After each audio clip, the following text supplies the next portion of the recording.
Les éphémérides, le saint fêté, commémoré aujourd'hui, c'est Saint Jean de Capistran. Il réforma l'ordre des franciscains au XVe siècle. Il devint légat du pape et fut prédicateur remarqué dans toute l'Europe. Saint Jean de Capistran. Les naissances, on va y aller rapidement. Nous sommes en 1817.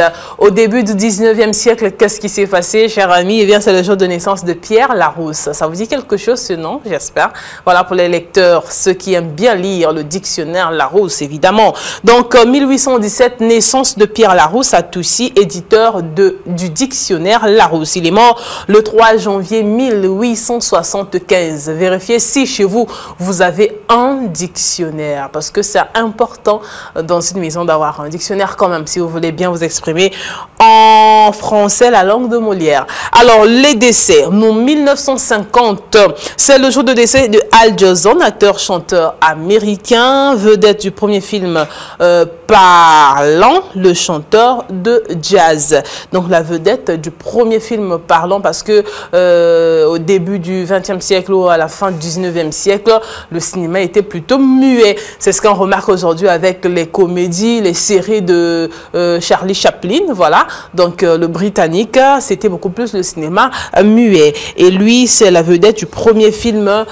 parlant. Alors, en 1872, aujourd'hui, en tout cas, on rentre un peu dans le passé. Donc, en 1972, décès de Théophile Gautier, poète, capitaine Fracasse, né le 31 août 1830 à Tarbes. Et il est mort en 1872, précisément le 23 octobre. Alors, les événements en 2011. En 2011, en rugby, là, on parle du sport. Donc, en rugby, finale de la Coupe du Monde, la Nouvelle-Zélande à l'Eden Park d'Auckland, le 15e de France, s'incline face aux All Blacks sur le score de 8-7.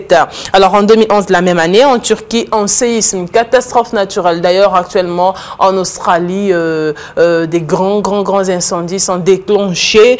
Et voilà, donc en Turquie, un séisme de magnitude 7,3 a frappé l'est du pays, y faisant 465 morts et plus de 1350 blessés.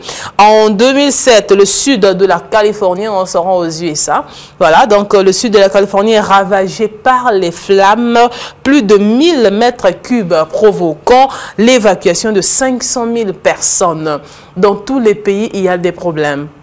Si dans certains, ce sont des problèmes liés à la pauvreté, dans d'autres, ce sont des problèmes liés à la santé peut-être, dans certains autres pays, ce sont les catastrophes naturelles, par exemple, parce que chez nous, nous sommes quand même à l'abri de ces catastrophes, de ces fléaux, séismes, incendies, voilà, pour ne citer que ceux-là, ces catastrophes, celles-là. Alors, en 2000,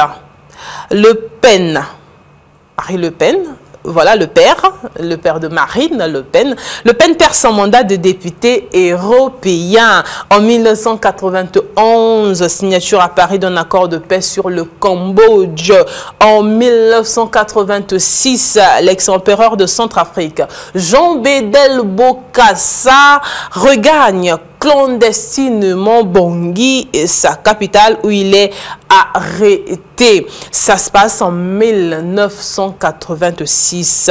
En 1973, pour terminer, affaire du Watergate, Nixon, l'ancien président américain, Nixon accepte de remettre à la justice des bandes magnétiques. Lors d'une interview sur un plateau de télévision, un journaliste a réussi à faire cracher le morceau, comme on dit, à faire dire les choses, à pousser le président à faire des révélations qui vont plus tard lui coûter son poste ou voilà, son poste de président. C'est un poste, pas vrai? Voilà, de président des États-Unis. Ça se passe en 1973. Donc, on va interpeller la conscience des journalistes de très bien faire leur travail parce que les médias, quand même, ça a un pouvoir. Alors, 9h10.